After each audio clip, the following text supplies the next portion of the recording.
Vítam všetkých ľudí, ktorí chcú nájsť svoj zmysel života. Ktorí videli moju uputávku, že robím nejaký online kurz. Čo to tento Tomáš zase vystrája? Čo to vymýšľa? Aký online kurz nájdi svoj zmysel života?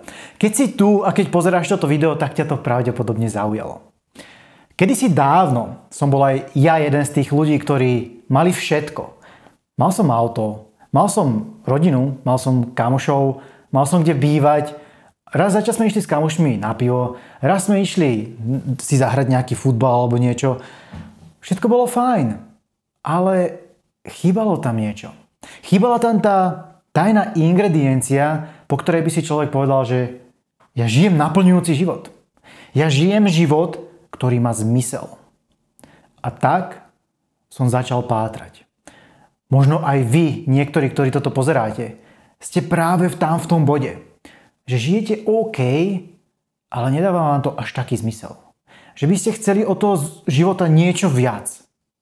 A to je super. Ste tu správne. A keď som ja začal teda pátrať, že čo je to ten zmysel života, začal som čítať knihy. Začal som pozerať motivačné prednášky. Začal som počúvať podcasty. A možno tam si aj ty na tejto ceste. Ale potom sa stala jedna vec. Našiel som si mentora.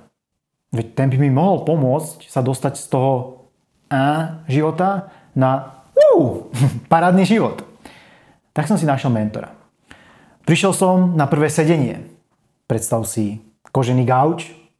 Nevyzeralo to tam ako mentorovská miestnosť, ale kožený gauč. Za mnou boli sklá, ktoré boli zahmlené, aby tam nebolo vidieť náhodou. A oproti mal coach alebo mentor stoličku. Podal mi fľašu s vodou a pohár. Sadol si, tak som si sadol aj ja. Už povedal, že môžem si zapisovať. Môžeš si zapisovať, môžeš si tu lahnúť, môžeš si tu sadnúť, môžeš čo chceš. Hlavne buď v kľude a v pohode. Tak ja som si nalial vodu, vypil som ju do dna a položil som pohár. A padla tam od neho otázka. Tomáš, čo ťa baví v živote? Čo ťa náplňa? Čo ťa robí šťastným? A ja som mu povedal, vieš čo? Ja by som chcel robiť to, čo robíš ty. A vieš, čo mi vtedy povedal? Nemôžeš pomáhať ľuďom, keď nevieš pomôcť sám sebe. Zobral tu ten prázdny pohár a ty si taký prázdny pohár. Nič v tebe nie je. Nič ťa nenaplňa. Nič ťa nerobí šťastným. A táto situácia vo mne natoľko utkvela, že ma to obmedzovalo na ďalšie roky života. Prečo ti hovorím práve tento príbeh? Keď mi toto povedal môj mentor, tak ja som tomu uveril. Ja som tomu uveril natoľko, že som sa sám seba obmedzoval, že nebudem robiť mentora alebo kouča, že nebudem pomáhať ďalej ľuďom. A mňa to zaseklo v živote. Tak som nevedel, čo mám robiť. Čítal som zase knihy, pozeral som motivačné prednášky, chodil som na motivačné prednášky a stále som si hovoril, že veď ja chcem pomáhať ľuďom. Ale ako keď neviem pomôcť sám sebe? Kto by ma vlastne počúval, veď ja som mladý? Kto by si zobral odo mňa nejakú radu? Veď ja ešte nemám veľa skúseností. Kto by sa chcel vôbec so mnou rozprávať? Však som mladý chalan. A presvedčoval som sám seba, že to nie je pre mňa. A pritom som to mal na dosah. Pritom to bol môj zmysel života. Tým chcem povedať, že možno tvoj zmysel života máš na dosah. Možno vieš, čo je tvojím zmyslom života. Len sa potrebuješ uistiť. Potrebuješ tie slová uistenia, že Marek, Monika, Veronika, neviem, kto to pozerá. Áno, toto je ten zmysel života. Chod za tým. Skús to. Neobmedzuj sám seba. Neobmedzuj sama seba v tom, že budeš stáť na mieste. Že ani nespravíš ten prvý krok. Potom druhý krok. Že to vôbec nevyskúšaš a nebudeš ani vedieť, že či ťa to vôbec baví. Či by ťa to naplňovalo v živote. A to je ten Tomáš, ktorý bol pred pár rokmi. Neurobil prvý krok, lebo sám seba obmedzoval v hlave. Teraz ti predstavím, čo je v tom kurze. Kurz je každý jeden deň nejaké nové video. Každý jeden deň máš nejakú novú aktivitu, máš nejakú novú činnosť. Je to nabitý kurz mega činnosťami. Možno si niektoré už robil, možno si nerobil.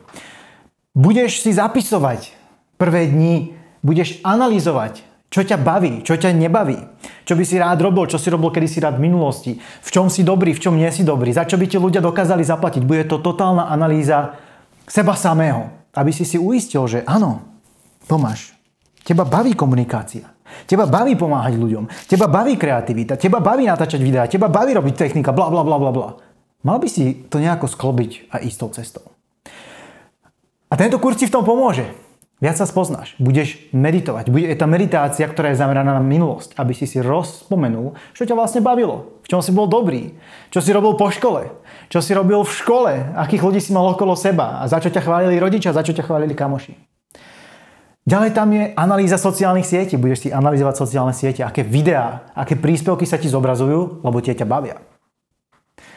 Potom si budeš robiť zoznam všetkých aktivít, ktorých si bol dobrý, ktorých si teraz dobrý, ktoré ťa bavili, ktoré možno svet potrebuje, ktoré spravia svet lepším, takzvaný ikigai. Ďalej tam zažiješ aj deň ticha. Budeš analyzovať svoje myšlienky, nad čím rozmýšľaš. Celý deň nebudeš používať elektroniku, bude to úplne super. Verím, že si to zamiluješ.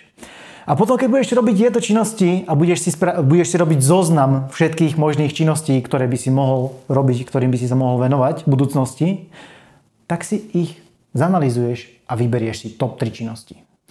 Ďalej si spravíš nejaké meditácie, predstavíš si budeš si vizualizovať, že už tie činnosti robíš a budeš sledovať svoje pocity.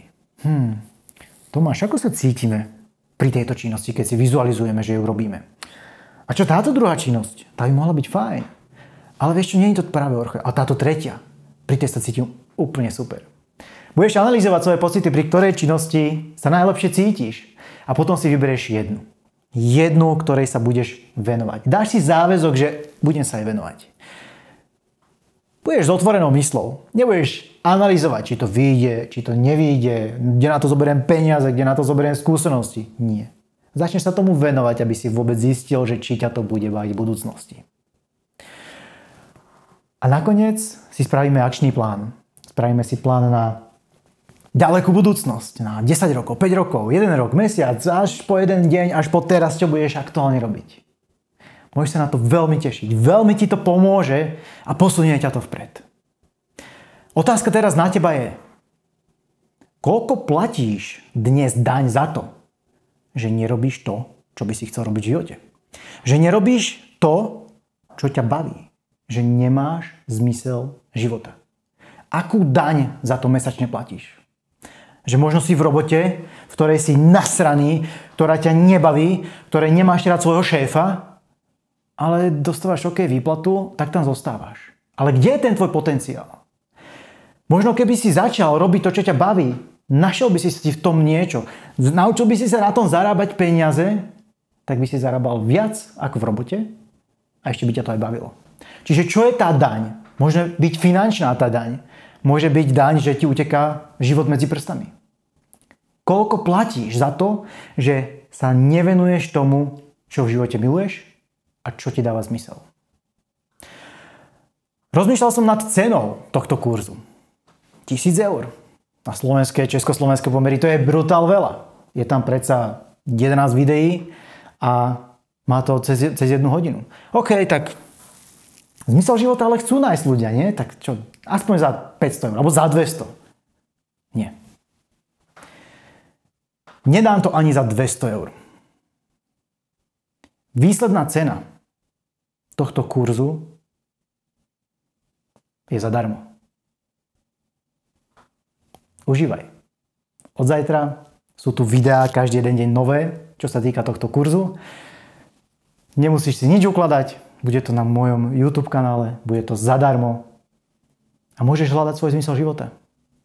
Nič nemusíš platiť, nemusíš mi dávať e-mailové adresy, nemusíš mi dávať telefónne čísla, nemusíš mi dávať vôbec nič. Ja chcem, aby si sa mal lepšie. Aby si našiel svoj zmysel života. To je všetko. Od zajtra sa začína kurz, každý jeden deň sa ti zobrazí nové jedno video. zostanú uploadnuté, nemusíš sa báť, keď začneš neskôr. Ale budú tu. Teším sa z teba a držím ti palce. Nech sa posunie v živote a nech to niečo dá do života. Užívaj.